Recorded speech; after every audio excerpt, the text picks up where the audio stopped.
Welcome into Eye on the League, the only podcast hosted by me, Jeff Lewis, four-time Final Fantasy Football League champion.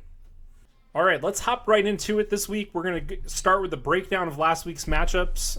Let's dive right into our identified matchup of the week, Doghouse versus Big Day. This was not a competition. Doghouse wiped the floor with Big Day, putting up an impressive 190 points. All's not good in paradise, though. Cooper Kupp and Isaiah Pacheco both went down with injuries. We've got Big Day, who just had a very disappointing week from his wide receivers. 7 points from Evans, 8 points from Brandon Ayuk, and 5 points from Michael Pittman's not going to get it done. I think brighter days are ahead for Big Day, though, with Bijan Robinson and Derrick Henry both doing pretty well in game scripts that didn't work out too well for their teams. Looking at the benches, I can't even really fault either player for not playing anybody. I think that they both played pretty good lineups this week. It's just Doghouse came out ahead. Moving on to the matchup that wasn't, no pun intended, goodness gracious, blew out the Watmen. I've been wondering for years what no pun intended is about. Apparently that's a homage to the Saints offense. Talk about an on-fire offense this year, I should say. Alvin Kamara, the big beneficiary with 47 fantasy points, one of the greatest performances of all time. We've got Cook, who also put up 30 points. In general, this running back duo just looks really good. No pun intended has rocketed up the power rankings this week, and in general just is looking strong going forward here. Still has Patrick Mahomes, who hasn't started firing on all cylinders yet. Watch out for that team. And it's only a matter of time before Jameson Williams makes his way into the lineup. And I'm curious how long we can keep starting George Kittle over Bowers. I mean, Kittle had himself a week as well, but you've got the rookie kid putting up just as many points as Kittle. I think we're going to see some changes on the tight end to this team.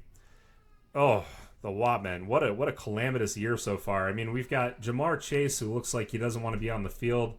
We've got Waddle, who lost his quarterback and is going to be lost. In 8 career games with Skylar Thompson, Jalen Waddle's never had a touchdown. Christian Kirk, I mean, you've got to get this guy out of your lineup. 0.9 points. I mean, it's not even looking close. You're starting Gus Edwards, the second best running back on the team, a washed Ezekiel Elliott. Oh, man, you've got some work to do on this team, man. Chris Godwin's the one bright, shining spot here. He has looked really good so far and has the most air yards of any wide receiver in the league so far. Unfortunately for the Watmen, there's not much help coming from this bench. I don't know what you do with this team. Good luck, Watmen. You have fallen down the power rankings, as you'll see.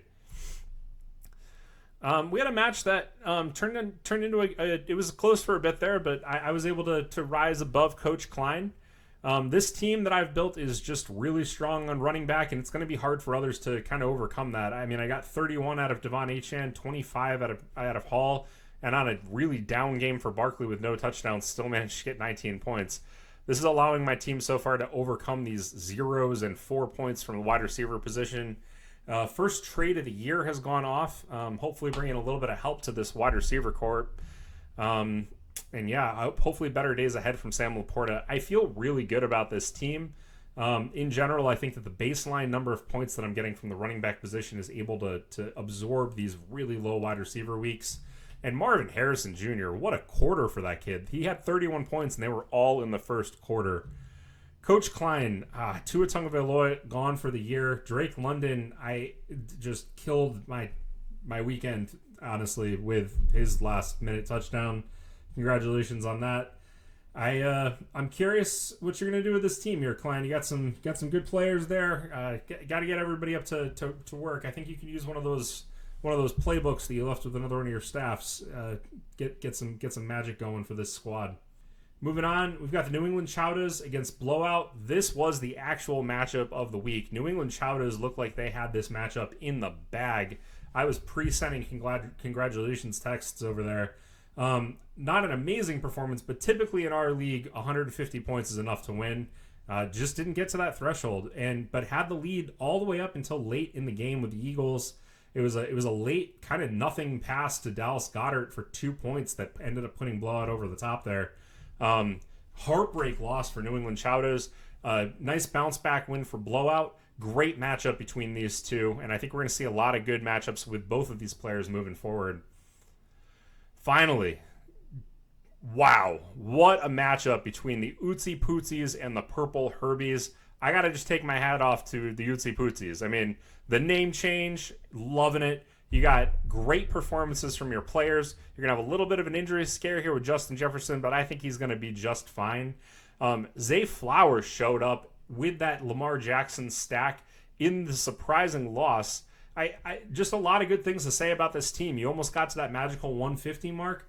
I think if you just keep making some good progress here, I got to take my hat off to you. You pulled off a great week this week. So the Purple Herbies, I mean, what a tough week for you, man. I think you just kind of ran into the Ootsy Pootsies on the wrong week. But got to give you credit. You started Jaden Daniels on a week where he looked really good, just couldn't get into the end zone.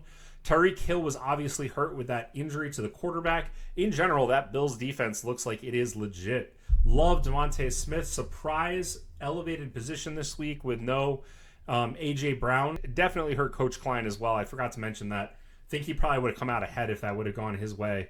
Travis Kelce, I don't know what you do there. That's kind of a head scratcher. He's involved, but he's not doing anything on this offense. And your flex, Najee Harris, I mean, you got to be able to find somebody better than Najee to put into the flex there. Looking at your bench players, I gave you the credit for starting Jaden Daniels, and this is the week where Kyler Murray went off. So I guess whichever player you don't start is going to go bananas. So if you can just keep starting Daniels, that way Kyler Murray can keep feeding my wide receiver the ball. That'd be great for me. I want to pay with you everywhere. Okay, moving on to what most people actually tune into this podcast for. It is your power ranking update. Here they are, week 3 power rankings. Putting Burlington's Burliest back up into number 1, starting to see a little bit more from the wide receiver position, and I honestly believe that the running back position dominance is going to continue to take this team forward and be hard for any other team to compete with. Big Day staying at number 2. I know that this might be a surprise to a lot of people, but I looked at that team.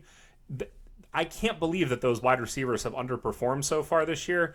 Good performance from the running backs. I think you've got a really solid team there. I think you've just been on the wrong side of wide receiver variance thus far, and I think that you're going to come through and have some pretty big wins coming forward, and Big Day is going to be a team to compete with. Doghouse has dominated the league so far, another dominant win. This is all about injuries. I think that losing Isaiah Pacheco, I think that losing Cooper Kupp, I think that Doghouse had some serious bite removed from the team this week.